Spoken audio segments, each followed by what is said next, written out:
Ինչպես աղվեսը կնունքի գնաց։ Լատիշական հեքիաթ։ Վաղուց, շատ վաղուց, աղվեսը, գայլը և արջը հավաքվում են խոտ հնձելու։ Նրանց հետ է լինում նաև նապաստակը։ Նրանցից ամեն մեկը նախաճաշ է բերում։ Գայլը միս, արջը մի պուտուկ մեղր, աղվեսը մի գլուխ սոխ, իսկ նապաստակը մի գլուխ կաղամբ։ Հնձում են հնձում, հետո աղվեսը որոշում է ուտել արջի բերած մեղրը։ Նա մի կողմ է շրջվում և բարձր կանչում. «Ու»։ Հնձվորները հարցնում են. «Ոնց որ մեկին կանչեցին, հա»։ «Քույրիկներս են ինձ կնունքի են կանչում», պատասխանում է աղվեսը և վազում է մեղրի պուտուկի մոտ։ Ուտում է մեղրի մի մասը և նորից վերադառնում մարգագետին։ «Ինչ անուն դրի քսանիկին», հարցնում են հնձվորները։ «Կիսատած», պատասխանում է աղվեսը։ «Կիսատած, կիսատած», զարմանում են արջը, գայլը և նապաստակը։ «Մի տեսակ տարօրինակ անուն է»։ Իսկ աղվեսը պարծենալով ասում է. «Աղայի երեխան աղայական անուն կունենա»։ Դե հնձվորները նորից սկսում են հնձել։ Հնձում են հնձում, իսկ աղվեսի սիրտը նորից մեղր է ուզում։ Նորից մի կողմ է շրջվում և կամաց ու է կանչում։ Հնձվորները հարցնում են. «Ոնց որ նորից մեկին կանչեցին»։ «Հա, էլի քույրիկներս են ինձ կնունքի կանչում», պատասխանում է աղվեսը և փնթփնթում. «Ախր ոնց կարելի է գործի թեժ ժամանակ կնունքների գնալ»։ Լսում են այս խոսքերը արջը, գայլն ու նապաստակը և ասում. «Դե լավ, ոչինչ, ոչինչ,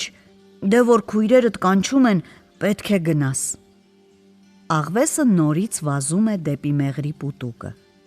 և դատարկում է մնացած կեսը։ Իսկ երբ վերադառնում է մարգագետին, հնձվորները հարցնում են. «Ինչ դրի քսանիկի անունը»։ «Կիսադատարկ», պատասխանում է աղվեսը։ «Կիսադատարկ, այ քեզ բան, կիսադատարկ», զարմանում են գազանները։ «Ինչ տարօրինակ անուն է»։ Իսկ աղվեսը գոռոզավարի պատասխանում է. «Ախր ինչ զարմանալու բան կա։ Հիմարն էլ կհասկանա, որ աղայի երեխան աղայական անուն պետք է ունենա»։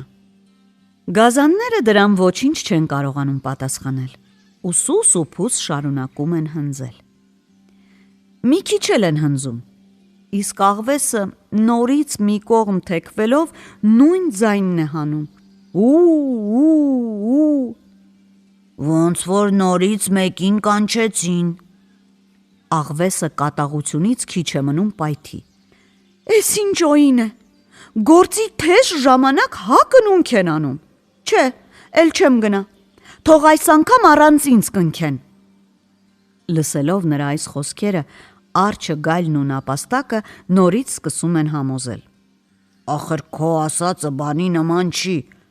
եթե քույրիկներդ կանչում են, ուրեմն պիտի գնաս»։ Աղվեսը վազում է պուտուկի մոտ և մեղրը մինչև վերջ ուտում է։ Երբ վերադառնում է մարգագետին, հնձվորները նորից հարցնում են. «Ինչ անուն դրի քսանիկին»։ «Պրծ», պատասխանում է աղվեսը։ «Պրծ, պրծ», զարմանում են գազանները։ «Դա ինչ տարօրինակ անուն է»։ «Ախր ինչ կա զարմանալու, աղայի երեխային աղայական անուն պետք է տալ», պատասխանում է աղվեսը և շարունակում հնձել։ Շուտով արջը, գայլն ու նապաստակը սովածանում են։ Ուզում են ուտել, իսկ խորամանկ աղվեսը նրանց ասում է. «Միթե կարելի է միանգամից ուտել, ավելի լավ է մի քիչ քնենք, հետո կարթնանանք ու կուտենք»։ Արջը, գայլն ու նապաստակը համաձայնվում են։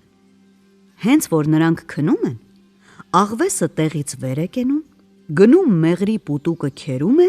և քերած մեղրը քսում գայլի մռութին, իսկ ինքը նորից պառկում է քնելու։ Գազանները արթնանում են, պատրաստվում են նախաճաշի։ Արջը տեսնում է, որ իր պուտուկը դատարկ է։ Մեկ էլ հանկարծ աչքն ընկնում է գայլի մեղրոտ մռութին, հարձակվում է գայլի վրա ու տուր թե կտաս։ Խեղճ գայլը փախչում է, իսկ արջը նրա ետևից։ Աղվեսն ու նապաստակն էլ նայում են նրանց և այնպես են ծիծաղում, որ նապաստակի շրթունքը ծիծաղելուց պատռվում է, և մինչև այսօր էլ մնացել է այդպես պատռված։